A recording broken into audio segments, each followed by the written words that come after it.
Good evening. My name is Lisa Kistler, and I am a nursing student at Winston-Salem State University. And this is my son Joseph, and he has agreed to be my assistant in my final presentation for my health assessment class. And we are both giving consent for him to be recorded and this to be uploaded onto the website.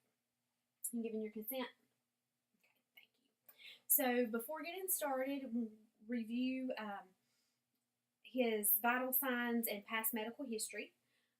He's 11 years old. He is 4'5", weighs 69 pounds. His temperature today was 97.6 orally, with respirations of 22, apical heart rate of 72, and a blood pressure of 92/60 in the right arm sitting down.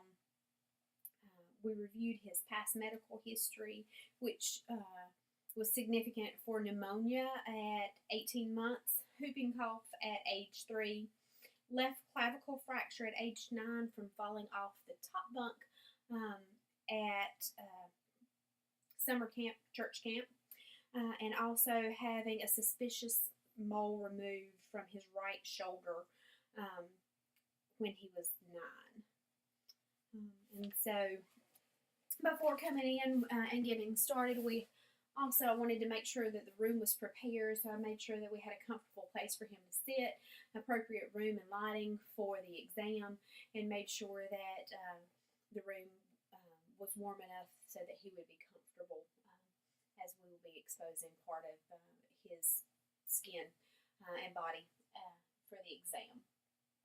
It's also important in any setting to make sure that you have appropriate dress and blankets, sheets, or whatever to be able to provide for adequate privacy for the patient during any exam.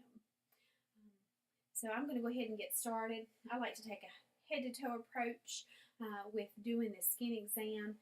You kind of start this when you first meet the patient, even across the room. You're just inspecting, looking at the color of the skin that is exposed.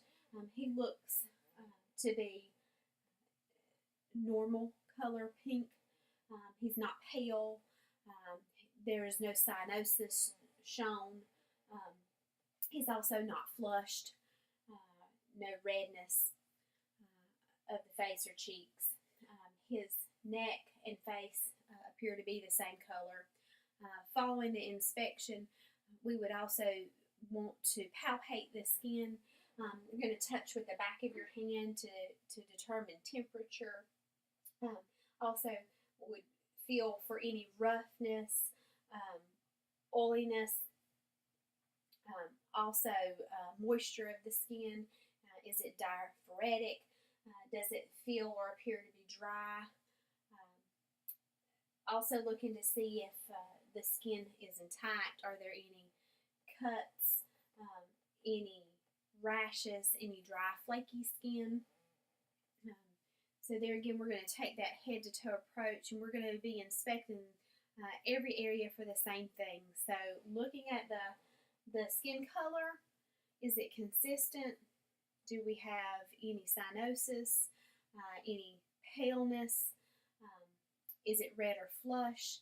Is there any rash? Is there any open areas, bumps, acne, mole? And make sure that we take note of the location of any of these. Also going to inspect the hair. We're looking to see, do we have any bald spots, any places where it is thin or coming out, where it's been pulled? Does it appear well kept? Does it appear clean? We're also going to feel it. Is it dry? Is it brittle? Does it break when we touch it? When we rub it between our hands, is it soft? Is it coarse? Is it brittle? We're also going to make sure to inspect at the root of the hair down to the scalp, looking for any nits or lice. Also looking for any lesions on the scalp, any dander. any concerns there. And then we're going to work our way down the body and make sure that we are looking at every inch.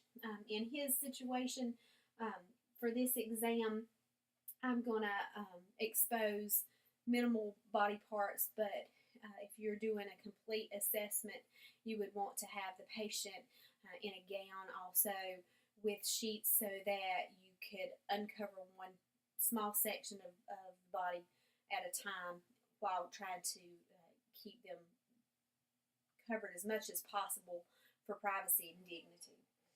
So we're going to make sure that when we're looking, that we're checking behind the ears. We are looking and feeling on the front of the neck, on the back of the neck. We're going to check each extremity, making sure front and back. We also want to make sure to look under the arm. Doing the same on both sides. While we're looking at the hands, we're going to also look at the nail beds. I see that he peels his nails. He doesn't clip them. So I want to be looking for any open areas and cover that. Doing the same on both sides. We're going to want to go ahead and look at his back. There again, looking for all the same things and feeling. He does have one small mole here on his back that is consistent from what it's been for the last several years. If you'll go ahead and lay down. There again, working our way head to toe. We're going to do the same here. We're going to look at his abdomen, the skin, and feel. We would normally, in this case, also look at the groin, make sure to look at in the creases, and then also the legs, front and back.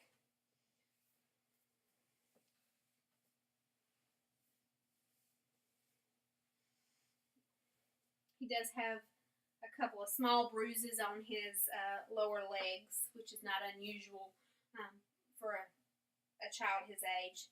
Once we get to the feet, we want to make sure that we are also, checking between the toes, looking for any signs of infection, skin breakdown, sores, redness, fungus. It's not unusual for the hands or the feet to be slightly colder than the rest of the body. Okay, we'll have seat back up here. So in reviewing the findings for him, he does have a history of a suspicious mole.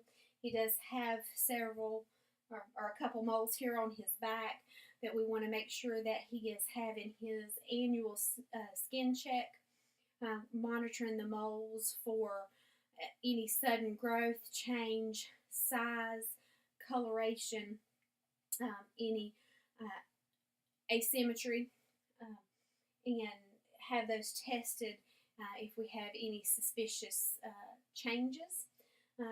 Also want to focus on that it's important for him to avoid excessive or unnecessary sun exposure, so wearing long sleeves when he's going to be out, or clothing that covers the body, hats to cover the face and neck, also using sunscreen when he's going to be out, even during months that are not considered summer months.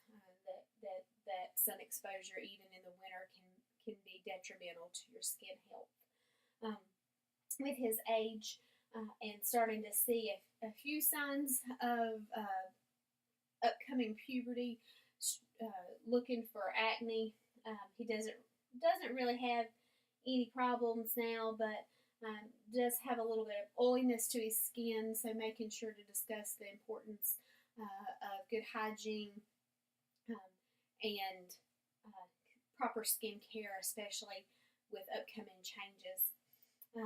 Focus also, not every patient is thin and lean like he is, so if your patients have any skin folds or areas, it's important to check in those areas when you're doing the skin assessment also, checking under the breast between any skin folds of the abdomen, buttocks, groin, legs, making sure to check all of those for any areas of skin breakdown, redness, excoriation, or any other changes. Also important to check when you're checking the nail beds, making sure that you look at the color of the nail beds, checking for capillary refill, which should be less than 1 to 2 seconds. And those are good signs of circulation. And